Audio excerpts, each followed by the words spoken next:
Good evening, students. This is Professor Estrada with your Week 4 video lecture slide. I am on the home page of Brightspace. Real quick, just as you have seen before, homepage will usually have on the left side tab announcements and recaps. This is especially helpful whenever you have to look at due dates, if anything ever is changed, or even just a recap from the week. Right side is my information. Going in, we look at the work to do or the calendar. While these are great, I would specify that you go into the content folder before you go to these so that you have prior knowledge of what's in the week 4 folder. I am recording from an actual classroom, so that way you can see that if we were in a classroom, I would do it this way. Clicking on the content tab and going into the next module, which has the tabs on this side. On the left side tab, you clicking on the tabs to be redirected to those. I will now open up the week 4.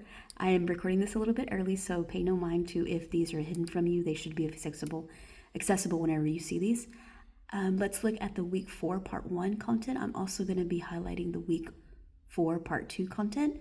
We have some readings with a discussion board and a quiz going in, but let me look at the folder real quick so that way you see this. It says optional student conference are held anytime this week, as well as my in-person office hours. You are more than welcome to chat with me. Let's set up a video or phone call. That way you have questions answered during this time as we go into the halfway point of the semester. This is in the week 4 folder. We have our lecture slides, which I'm about to go over.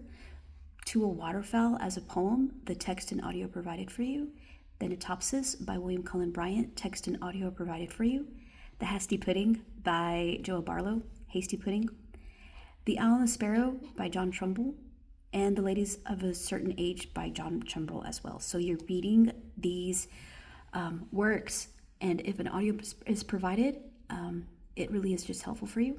There's also a discussion board that follows. So after you read all those, go into the discussion board, and it's called What Moves You. And at this point, for many of you, going into the discussion board, looking at the instructions is just fair game. You're more than welcome to go in and look at these. There's also a quiz and the word count link. The word count link itself just helps out for discussion boards if you ever just need to know how many words you're counting. And then right here, it just says week 4. Day 1 due date is Sunday, February 15th, the day after Valentine's Day. So while the calendar on the homepage may say a couple of days extra, it just allows the extra days that I put in so that after your Sunday due date, every day after that is just 25 points off. So we have the lecture slides I'm about to open, the readings, and any audio that is given with them. I'm going to go ahead and click on the discussion board number 5 so that way you see a preview of what it's about. It says that after reading some of the poetry during this time, these are the poems that you're going to be reading. I would like you to answer these questions based off of that specific poem and or its author. So different questions pertain to either the author or the poem or both itself. There is no specified word count. Just make sure that if a question is asking for 1 or 2 full sentences, be sure to complete that. And then it just says to respond to other people, making sure that you hit that word count for both. And if you need to know how to compliment others, there's some examples right here.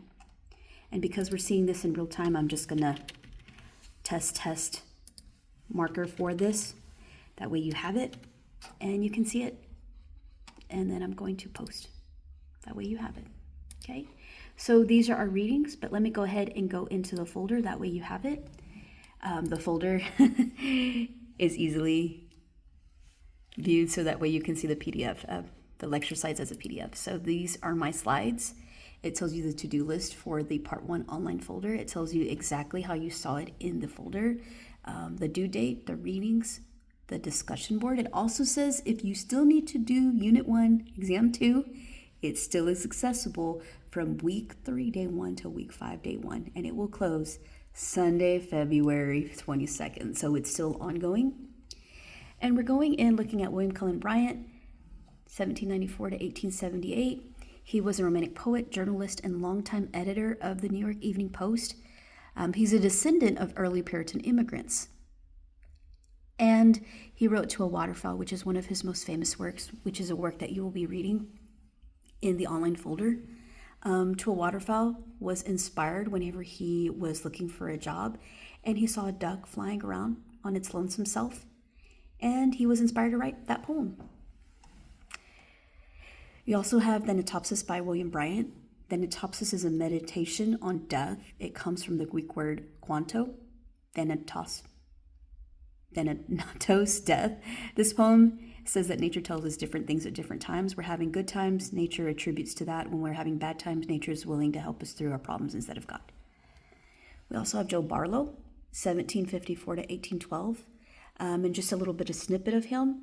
A lot of these authors during this time overlapped with acquaintances and friendships from other people, so it's really inspiring to see how their works were attributed by other people. He also wrote the Columbiad, which is not a work that we read in class during lecture slides, but it is a significant one.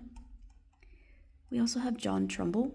John Trumbull was an American painter, architect, and author during the American Revolution, and he is one of these renowned artists that painted significant movements and moments that you often see. It says, with the encouragement of Thomas Jefferson, John Trumbull began to paint a series of historical paintings during this time, such as the Declaration of Independence. He also painted, during this time, he was commissioned to paint George General Washington resigning. And so during this time, he was actually noted for sitting there and painting these wonderful timelines, the surrender of Lord Cornwallis. So this is a little bit of history. And the forms of literature that you're going to see during this time, as well as in the folder, is poetry, pastoral works, prose, letters, proclamations, and paintings. Okay, so I'm simply going to exit the lecture slides. Week 4, day 1. We were in the week 4, part 1 folder.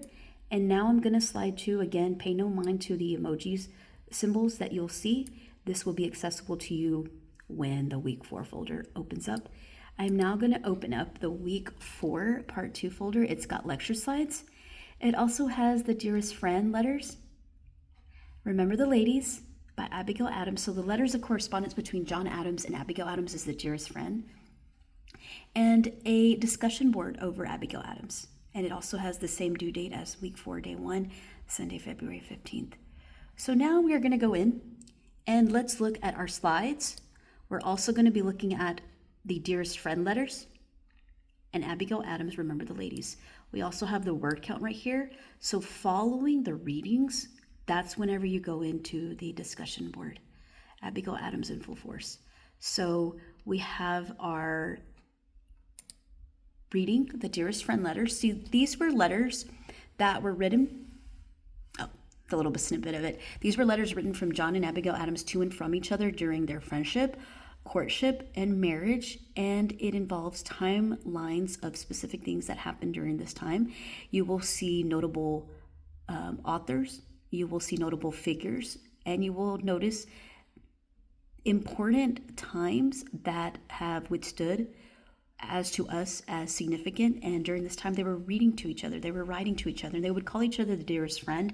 And it's just correspondence that happened between them, but collectively, it's just beautiful to look at. So these are beautiful letters that were written. Okay. We also have Abigail Adams, Remember the Ladies. This is what she wrote as a beautiful reminder during this time.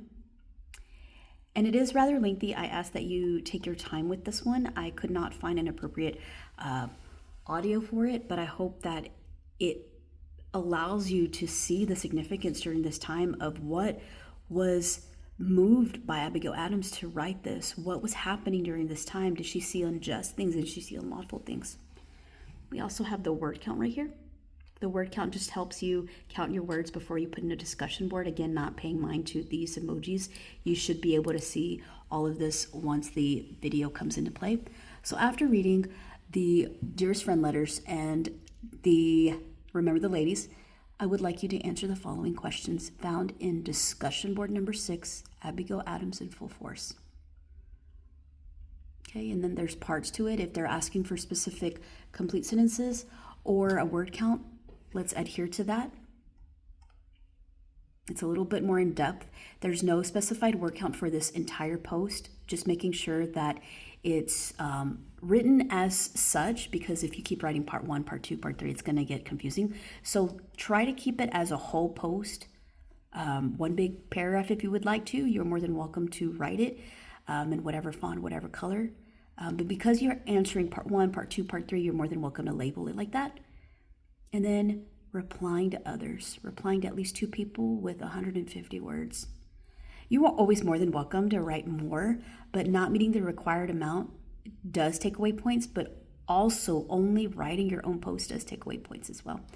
And then the due date, you can start a new thread. You can write discussion board number 5. I'm just writing it as a tester so that way you see this, and I'm going in and we're going to post. All right. So I am clicking on that. So let's go into the week 4, day 2 lecture slides. These are my beautiful lecture slides for week 4, day 2. These are the objectives. Simply going in. And note, while some weeks and sections may contain detailed notes, others do not. This just allows you a break between lectures, readings, going in and taking time, because I do open up the folders early, but I allow you time to just self-pace. This is my email at any time if you would like to have, if you have questions. Okay, and then this is just the week 2 online folder content. So it's not an elaborated lecture on John and Abigail Adams, because you will be reading their letters. And then it just tells you the due date. And then this is just an important reminder for you. After the due date, I do allow you to turn in stuff up to 4 days late. I just deduct points each day. You are always welcome to use a late pass by the date that it's due, by 10 p.m. through email, and it just allows you 2 extra days. So for many of your assignments, if you're just waiting till Sunday night and you know you can't get to a discussion board or quiz, feel free to reach out to me that Sunday night by 10 o'clock and let me know that you just need an extension for 1 or 2 assignments, and I will write that in my folder. And I give you 2 extra days. I don't count it late until after those 2 days are up. Okay, and I'm simply going to exit out of this. That way you have it. Again, not paying mind to these emojis, but this is the week 4 part 1 folder and the week 4 part 2 folder. Click on these modules so that way you can see a drop-down list of what's in the folder as a preview and its due date. If you have any questions, let me know.